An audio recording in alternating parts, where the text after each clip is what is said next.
We ask simple but profound question.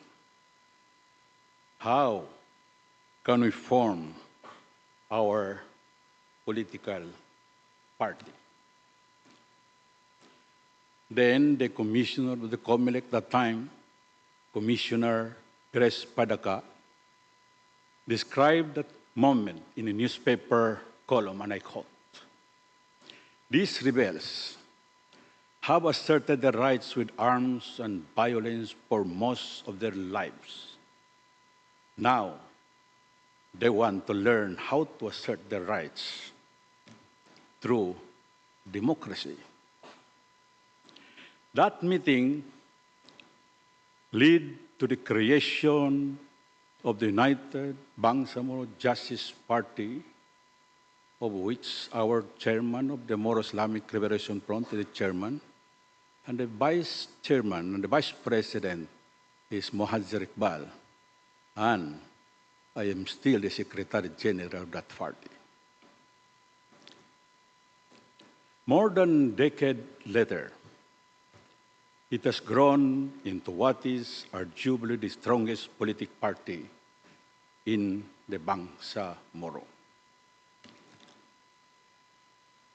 Yet, even with that strength, we remain on the same journey, learning, adjusting, and building the institutions and conditions through which our people's aspiration can be realized.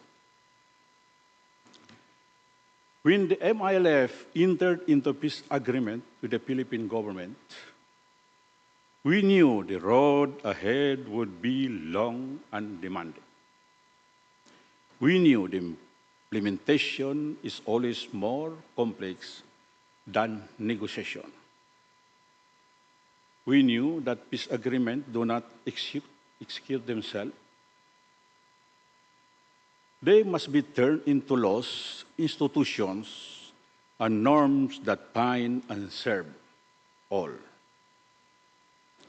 From negotiating the comprehensive agreement on the Bangsamoro with the executive branch, we had to engage the legislative branch to pass the Bangsamoro Organic Law, to ratify it in a plebiscite.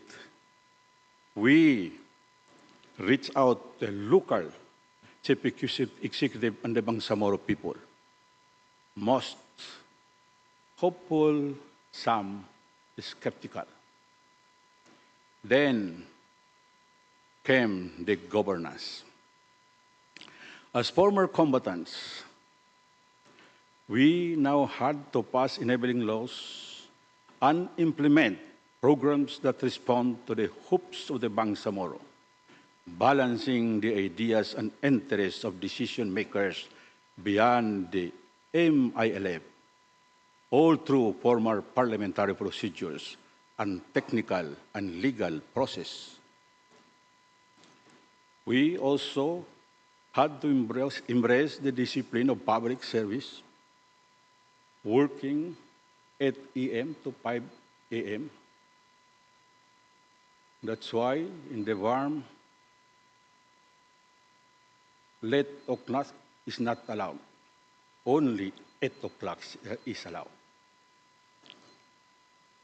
Instituting merit-based hiring and attending to non-peace matters like health, education, and infrastructures. Affairs once done as secret now needed to be documented and under someone else's scrutiny. During this time, term liquidation is not applicable this time. Before liquidation simply killing, but now liquidation is a strict report of your expenses. This is what we have now. We are now. On the other hand, we also needed to manage the changing landscape of gradually become a gun-free society brought by the peace process. The inevitable power imbalances it brought across various groups alongside MILF brings in complex reactions and behaviors that require careful management. These shifts are never easy. Building institution is one challenge, but transforming mindset, expectation, and habits shaped by decades of armed struggle is an even greater one.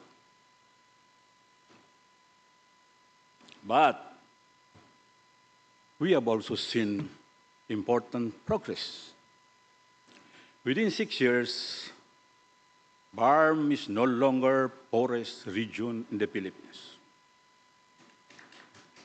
Sharia and Islamic finance are being strengthened nationwide, and Muslims are being more visible and respected members of the Filipino society. Our progress has been inspired the Cordillera region, which is now considering its own push for autonomy.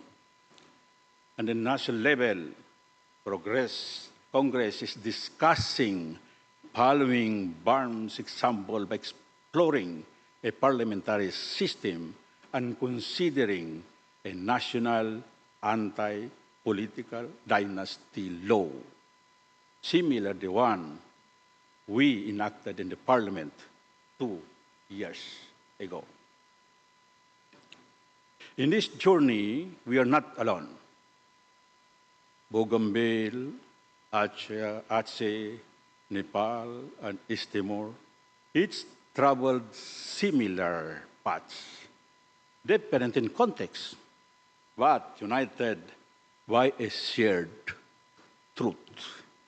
That is, that the work after peace is slow, contested, and deeply human.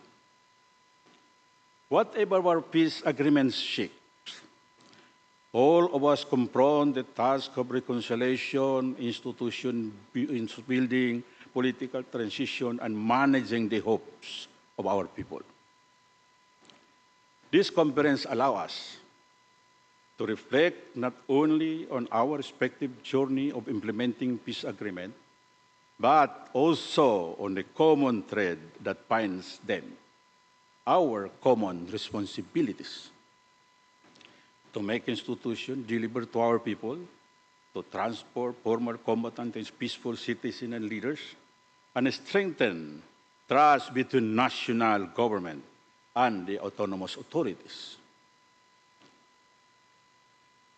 and to ensure that peace is felt not just in agreement, but in a daily life.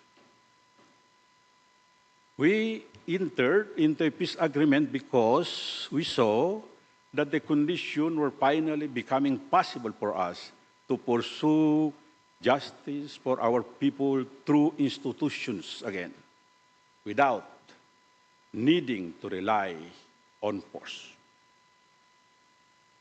In this case, I thank the institution of Institute of Autonomy and Governance and the Government of Australia for hosting this historic affairs, for convening the timely and meaningful gatherings. The Bangsamoro government is honored to be a partner in hosting this event. May we learn from each other's victories and burdens, and may this space renew old ties and build new ones to advance our shared of pursuit, self-determination. As we begin the conference, may we remember that first visit of the MIL delegation to the COMELEC is symbol that the work of building peace continues long after the agreement is signed, and it is sustained by the commitments we renew every day. Today, we learn from each other.